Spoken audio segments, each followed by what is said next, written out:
উত্তরবঙ্গের প্রাণকেন্দ্র হল ডুয়ার্স। এই ডুয়ার্স অঞ্চল আলিপুরদুয়ার, জলপাইগুড়ি, কোচবিহার ও দার্জিলিং ও কালিম্পংয়ের কিছুটা অংশ নিয়ে অবস্থিত।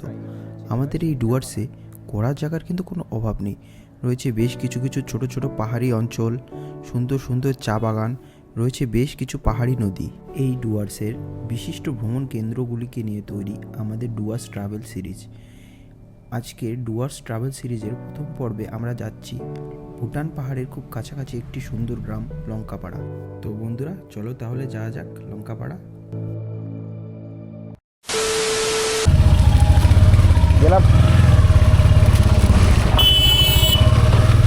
তো বন্ধুরা, ফাইনালি বাড়ি থেকে বেরিয়ে পড়লাম আজকের আমাদের লঙ্কাপাড়ার উদ্দেশ্যে। চলো তাহলে যাওয়া যাক। তো বন্ধুরা, এই হচ্ছে আমাদের ছোট্ট প্রাণের শহর ফালাকাটা। আর সামনের বাইকে দুজন রয়েছে, এরাও আমাদের সাথে যাবে আজকে।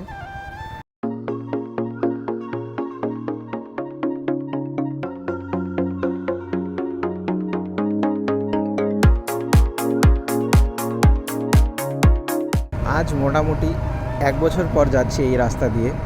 আগে আমাকে প্রতিদিন এদিক দিয়ে যেতে হতো, কারণ আমার অফিসটা এদিকেই ছিল। তো অনেক দিন পরে যাচ্ছি, খুবই ভালো লাগছে। পুরানা অনেক স্মৃতি মনে পড়ছে এই রাস্তার। এখন আমরা পৌঁছে গেলাম জটেশ্বরে। এখান থেকে লঙ্কাপাড়ার ডিস্টেন্স প্রায় 30 কিলোমিটার হবে।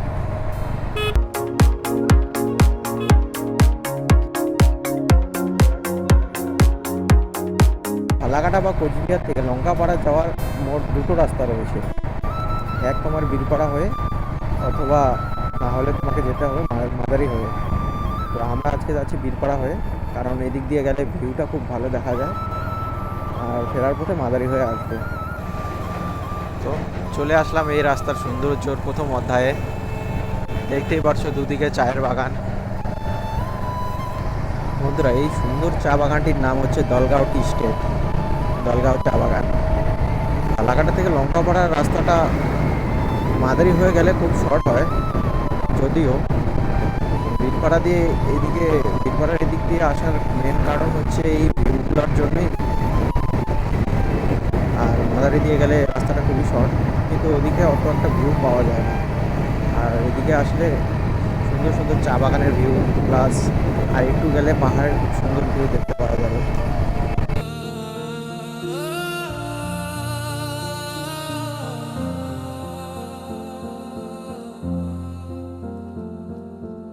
এখান থেকে লঙ্কাপাড়া আরও 18 কিলোমিটার। তো বন্ধুরা, আমরা এখন পৌঁছে গেলাম বীরপাড়া চৌপতি। লঙ্কাপাড়া যাওয়ার জন্য আমাদের যেতে হবে সোজা, বাঁ দিকে শিলিগুড়ি আর ডান দিকে গেলে আলিপুরদুয়ার।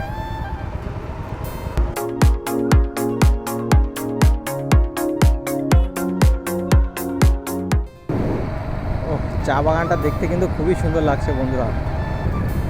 এটা হচ্ছে মাকড়াপাড়া চেকপোস্ট। আর এদিকে বাঁ দিকে গেলে আপনারা পেয়ে যাবেন মাকড়াপাড়া।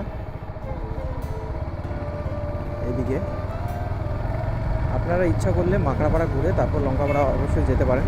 এখান থেকে মাকড়াপাড়ার ডিস্টেন্স অত একটা দূর নেই, কাছেই আসে। আজকে মনে হয় দেখা যাবে না পাহাড়, যে ওয়েদার।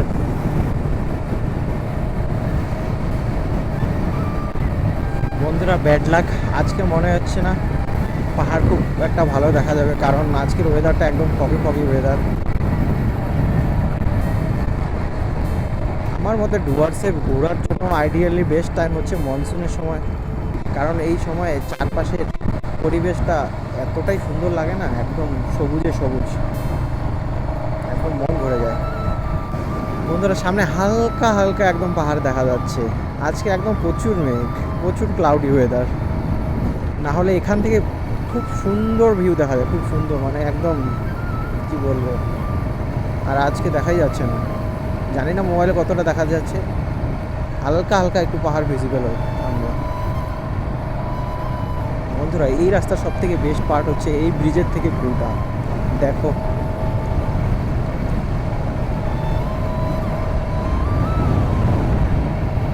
ও একদম অসাম। ওয়েদারটা যদি আরেকটু পরিষ্কার থাকতো না, এই জায়গাটা খুব সুন্দর লাগতো। এগুলা কি নতুন লাগাইছে? এগুলা নতুন লাগাইছে নাকি? দুপাশের ফ্ল্যাগগুলা নতুন লাগিয়েছে, আগে ছিল না। দারুণ লাগছে, দারুণ।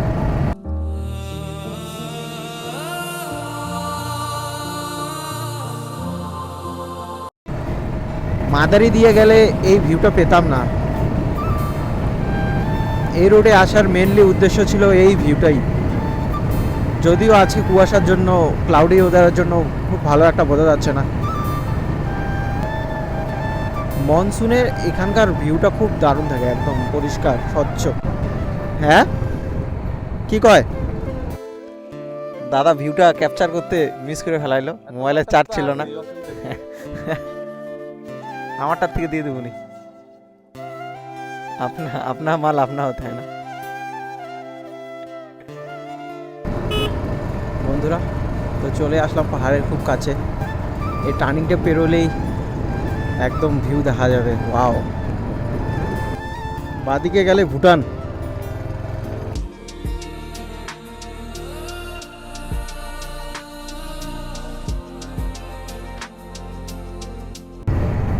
তো বন্ধুরা, আমরা এখন চলে আসলাম লঙ্কাপাড়া বাজার।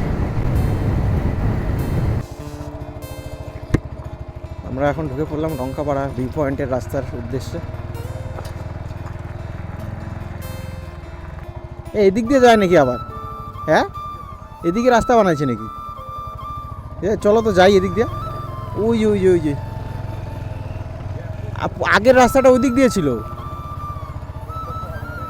না না, আগের রাস্তাটা এই দিক দিয়ে ছিল, তো এই দিক দিয়ে নতুন বানাইছে মনে হচ্ছে। তো এই রাস্তাটা মনে হয় নতুন বানিয়েছে। এদিকে যাচ্ছি আমরা। ও, দারুণ লাগছে। চা বাগানের মাঝখান দিয়ে এরকম ছোট একটা রাস্তা দিয়ে যাচ্ছি।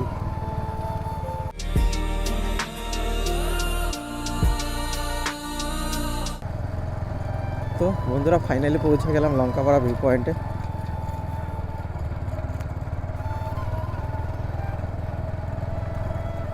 ও, ওখানে কি হোমস্টে বানাইছে মনে হয় নতুন।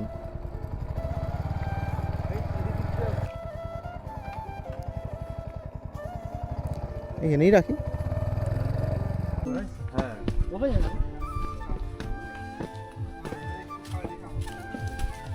কত? 20 টাকা করে। বন্ধুরা, সামনে যে পাহাড়গুলি দেখা যাচ্ছে প্রায় সবগুলি কিন্তু ভুটানের পাহাড়। আর মনসুনে এই জায়গাটার সৌন্দর্য একদম পিক লেভেলে থাকে, কারণ চারিদিকটা এতটাই সবুজ থাকে না কেন, দেখতে একদম মায়াবী লাগে।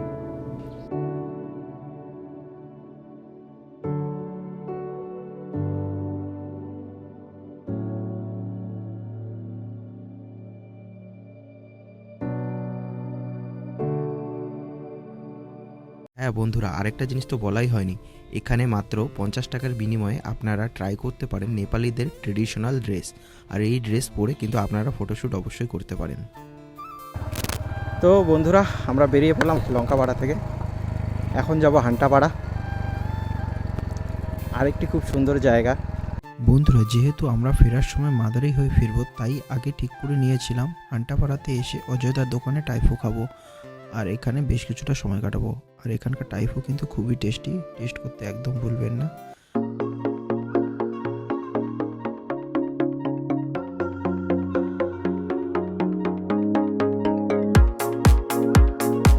অনেকটা সময় স্পেন্ড করার পর আমরা বেরিয়ে পড়লাম হান্টাপাড়া থেকে। এই জায়গাটি হলো হান্টাপাড়া চৌপতি, আর এখান থেকে বাদিকে গেলে আপনারা পেয়ে যাবেন টোটোপাড়ার রাস্তা আর সোজা মাদারিহাট।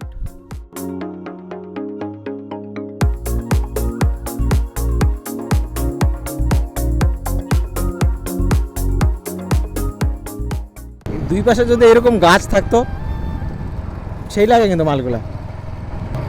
তো বন্ধুরা, ফার্স্ট টাইম মোটো ব্লগ করছি। মোটো ব্লগিংয়ে কী বলতে লাগে না বলতে লাগে সেটা আমার কিচ্ছু জানা নেই। তো প্রথম ভিডিও হিসাবে আর কি, মানে যতটুকু করতে পেরেছি, প্লিজ একটু অ্যাডজাস্ট করে নিও।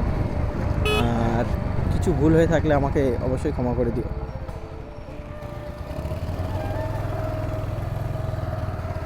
তো আমরা এখন পৌঁছে গেলাম মাদারিহাট।